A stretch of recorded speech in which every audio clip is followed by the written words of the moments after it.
اعوذ باللہ السمیع العلیم من الشیطان الرجیم، بسم اللہ الرحمن الرحیم۔ معزز سامعین، میں ڈاکٹر حسن جمیل سندھو آپ سے مخاطب ہوں۔ آج میں انشاءاللہ تعالیٰ آپ سے سورہ فاطر کی مختصر تفسیر بیان کروں گا۔ اللہ رب العزت فرماتے ہیں، میں ہی ہوں جس نے زمین و آسمان بنائے، تمام جن، انسان اور فرشتوں کو پیدا کیا، اور فرشتوں میں سے کسی کے 2، کسی کے 3، کسی کے 4 اور کسی کے بے تحاشا پر بنائے۔ اللہ رب العزت فرماتے ہیں، میں ہی ہوں جس نے تمہیں پانی کے قطرے سے پیدا کیا، پھر تمہیں گوشت میں تبدیل کیا اور پھر ایک خوبصورت شکل دی، بس تم میرے علاوہ کیوں دوسروں کو اپنا معبود بناتے ہو؟ میں ہی ہوں کہ جس نے 2 سمندر بنائے، ایک کھارا اور ایک میٹھا، اور ان کے درمیان ایک پردہ رکھ دیا، وہ دونوں کبھی ایک دوسرے میں شامل نہیں ہوتے، اور تم دونوں سے مچھلیاں نکالتے ہو اور گوشت کے دوسرے ذرائع ان سے نکالتے ہو، اور بے شمار زیورات ان سے نکالتے ہو جو تم اپنے استعمال میں لاتے ہو، اور یہ اللہ کی نشانیوں میں سے ایک نشانی ہے۔ اور مزید اللہ رب العزت فرماتے ہیں، میں ہی ہوں جو کائنات کا خالق و مالک ہے، میں ہی ہوں جو تمہارے نفع نقصان کا مالک ہے، اور میں ہی ہوں جو غیب کا علم رکھتا ہے۔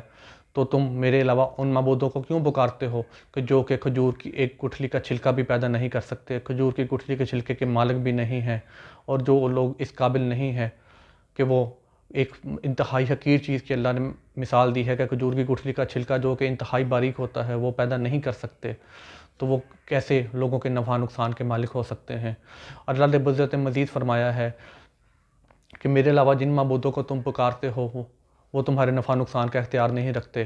وہ تمہاری مدد نہیں کر سکتے، اور مردوں کو تم بالکل نہیں سنا سکتے۔ ہاں، اگر اللہ کسی مردے کو سنانا چاہے تو وہ سنا سکتا ہے، لیکن اگر جو لوگ دنیا سے پیٹ پھیر کر چلے جائیں، جو وفات پا جائیں، آپ ان کو نہیں سنا سکتے۔ ہاں، اگر وہ سن بھی لیں تو پھر بھی وہ آپ کی مدد کو نہیں پہنچ سکتے۔ لہٰذا ہمیں چاہیے کہ ہم اللہ تعالیٰ کے بتائے ہوئے احکامات پر عمل کریں اور صرف سچے دل سے اللہ تعالیٰ سے ہی مدد مانگیں۔ اللہ رب العزت فرماتے ہیں کہ میں ہی ہوں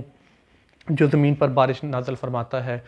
ہوائیں بادلوں کو لے کر اڑتی پھرتی ہیں، اور میں بنجر زمین سے تمہارے لیے کھیتیاں اور پھل پیدا کرتا ہوں جو تم لوگ خود بھی کھاتے ہو، تمہارے جانور بھی کھاتے ہیں، اور تمہارے جانور جو مختلف چوپائے اللہ تعالیٰ نے مسلمانوں کے لیے حلال کیے ہیں،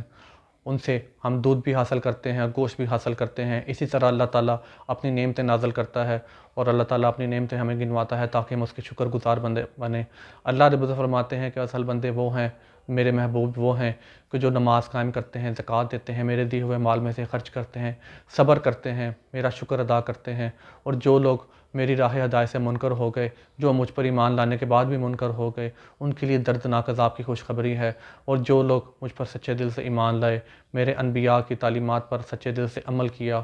میرے بندوں پر اپنے مال میں سے خرچ کیا، نماز قائم کی، صبر کیا، بے شک وہ لوگ بھلائی پا گئے، اور جو لوگ بھلائی پا گئے وہ جنت میں داخل کیے جائیں گے جہاں وہ ہمیشہ رہیں گے۔ اللہ رب العزت فرماتے ہیں کہ اپنے شریکوں سے پوچھئے کہ کیا انہوں نے زمین و آسمان پیدا کیے ہیں؟ بے شک نہیں، زمین و آسمان صرف اللہ تعالیٰ نے ہی پیدا کیے ہیں، اور جن شریکوں کو تم پکارتے ہو وہ زمین و آسمان میں سے کسی چیز کے مالک نہیں، وہ کبھی بھی تمہاری مدد کو نہیں پہنچ سکتے۔ اور جب بروز قیامت انسان اپنے شریکوں کے حضور سامنے پیش کیا جائے گا تو وہ اس کے شرک سے انکار کر دیں گے۔ ہمیں چاہیے کہ ہم ایک اللہ کی عبادت کریں، وہی ہمارا معبود ہے، اسی سے مدد مانگیں